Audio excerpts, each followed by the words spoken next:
Dans un petit château ancien, enveloppé de mystères, Réponse se promenait à la recherche de nouvelles aventures. En explorant une pièce oubliée, elle découvrit une bibliothèque poussiéreuse, remplie de livres aux couvertures décolorées et aux pages jaunies. Au milieu d'eux, un grimoire doré attira son regard, brillant d'un éclat mystérieux. Intriguée, elle s'approcha et murmura. « Ce livre, il brille. Que peut-il bien contenir ?» Avec un souffle léger, elle effaça la poussière de la couverture et l'ouvrit, s'ignorant que sa vie allait changer à jamais. À l'instant précis où elle tourna la première page, une lumière éclatante l'enveloppa, et Réponse se retrouva transportée dans un labyrinthe féerique, où les murs semblaient faits de livres géants. Les pages froissées s'illuminèrent, autour d'elle, des contes d'aventures oubliés dansaient. Confuse mais émerveillée, Réponse regarda autour d'elle et s'exclama. « Oh! Où suis-je ? Ce n'est plus la bibliothèque. C'est un labyrinthe immense. » Ses yeux pétillants d'excitation, elle s'engagea dans l'énigmatique dédale, alors qu'elle avançait prudemment, un cri strident brisa le calme ambiant. Réponse suivit le son et trouva le petit chaperon rouge en détresse, poursuivi par un loup gigantesque. « Ne t'inquiète pas, je vais t'aider. » s'écria Réponse, déterminée à défendre son nouvel ami. Le petit chaperon rouge, haletant, répondit. « Ce loup veut m'attraper, mais je dois livrer mon panier à Mère Grand. » Avec une audace inattendue, Réponse utilisa sa longue chevelure pour faire trébucher le méchant loup, qui s'éloigna en poussant un grognement.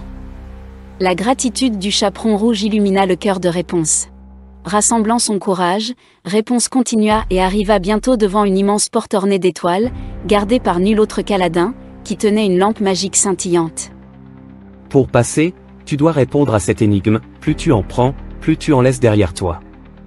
Qui suis-je ? Questionna Aladin. Réponse, pensive, murmura. Des pas. Je suppose. À sa grande joie, Aladin répondit avec un sourire. Bravo Réponse, c'est la bonne réponse. Tu peux continuer. Avec un sentiment de satisfaction, elle poussa la porte et continua son chemin. Sa quête la mena ensuite dans un royaume fantastique, où le chaboté régnait en roi. Ce dernier, en la voyant, s'exclama avec autorité. Qui ose troubler mon royaume ? Tu dois prouver ta valeur. Réponse, confiante, répondit. Je n'ai pas de mauvaises intentions, mais si un défi peut me permettre de continuer, je l'accepte. Le chat proposa une course sur un pont magique, et grâce à ses cheveux qu'elle utilisa comme une corde, Réponse remporta le défi, laissant le chaboté surpris et admiratif. Enfin, après tant d'aventures, elle atteignit la dernière porte du labyrinthe scintillant. Elle sentit une douce mélodie l'appeler. En tournant une autre page du grimoire, une lumière éblouissante l'enveloppa encore une fois. Réponse se retrouva de retour dans la bibliothèque, le cœur battant d'excitation. Waouh! C'était incroyable. Était-ce un rêve? S'interrogea-t-elle, tandis que le livre se referma tout seul, une phrase apparaissant. À bientôt les amis pour une nouvelle aventure. Avec un sourire épanoui, Réponse se rendit compte que le monde du grimoire n'était pas seulement un rêve, mais une promesse d'aventure future qui l'attendait.